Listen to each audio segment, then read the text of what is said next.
નમસ્કાર ખેડૂત મિત્રો, આપણી આ મિસ્ટર ફાર્મર યુટ્યુબ ચેનલ પર આપ સૌ ખેડૂત મિત્રોનું હાર્દિક સ્વાગત છે। ખેડૂત મિત્રો, અત્યારે ચોમાસાની સિઝન જામી છે અને આપણો પાક ખેતરમાં લહેરાઈ રહ્યો છે, પણ ઘણી વાર આપણે નાની નાની ભૂલો કરી બેસીએ છીએ, જેનાથી આખા વર્ષની મહેનત પાણીમાં વહી જાય છે। આજે આપણે વાત કરીશું એવી 5 મોટી ભૂલો વિશે, જે ચોમાસામાં કોઈ પણ ખેડૂતોને ન કરવી જોઈએ। જો આ ભૂલો ટાળશો તો પાક ડબલ થશે અને નુકસાન 0। તો ખેડૂત મિત્રો, શરૂઆત કરીએ વિડીયોની પહેલી ભૂલથી। પિયત અને પાણીના નિકાલની યોગ્ય વ્યવસ્થા ન કરવી। સમસ્યા: સતત કે ભારે વરસાદના કારણે જો ખેતરમાં 24 કલાકથી વધુ સમય પાણી ભરાઈ રહે તો પાક મૂળ કોરવાઈ જાય છે અને પાક પીળો પડીને સુકાવા લાગે છે। ત્યારબાદ મિત્રો વાત કરીએ બીજી ભૂલ વિશે। ઊભા વરસાદે અથવા ભીની જમીનમાં ખાતર નાખવું।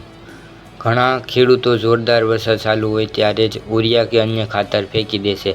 આનાથી ખાતર પાણી સાથે ધોવાઈ જાય છે અથવા જમીનમાં બહુ ઊંડે ઉતરી જાય છે, જે પાકને મળતું નથી અને પૈસા વેડફાય છે। ખેડૂત મિત્રો, આગળ વાત કરીએ ત્રીજા નંબરની ભૂલ। ભેજવાળા વાતાવરણમાં દવાનો આડેધડ છંટકાવ કરવો।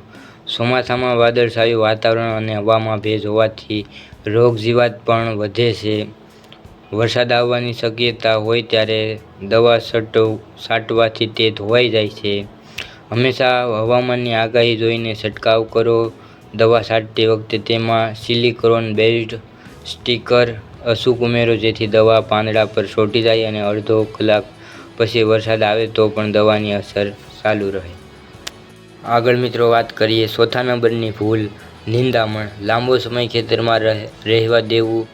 ચોમાસામાં પાક કરતાં ખડ બમણી ઝડપે ઉગે છે। જો સમયસર નિંદામણ ન થાય તો આપણે પાક માટે જે ખાતર નાખીએ છીએ તે બધું ખાતર આ ખડ ખાઈ જાય છે અને પાક નબળો પડી જાય છે। વરાપ થાય એટલે તરત જ આંતરખેડ અથવા મજૂરો દ્વારા નિંદામણ કરાવી લો। જો મજૂર ન મળે તો ભલામણ કરેલ યોગ્ય નિંદામણનાશક દવા ઉપયોગ કરવો જોઈએ। મિત્રો, 5મી સમસ્યાની વાત કરીએ તો રોગ જીવાતની શરૂઆતમાં ધ્યાન ન આપવું।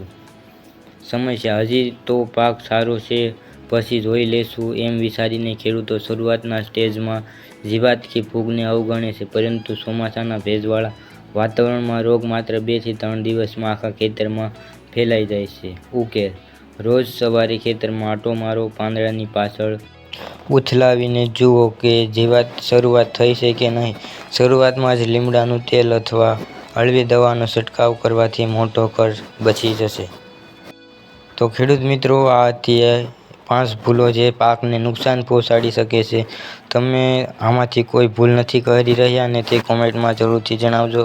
વિડીયો સારો લાગ્યો હોય તો આપણા બીજા ખેડૂત ભાઈઓ સાથે શેર કરવાનું અને ચેનલને સબસ્ક્રાઈબ કરવાનું ભૂલશો નહીં। વિડીયો જોવા બદલ આપનો ખૂબ ખૂબ આભાર। મળીશું એક નવા વિડીયોમાં, ત્યાં સુધી જય જવાન જય કિસાન।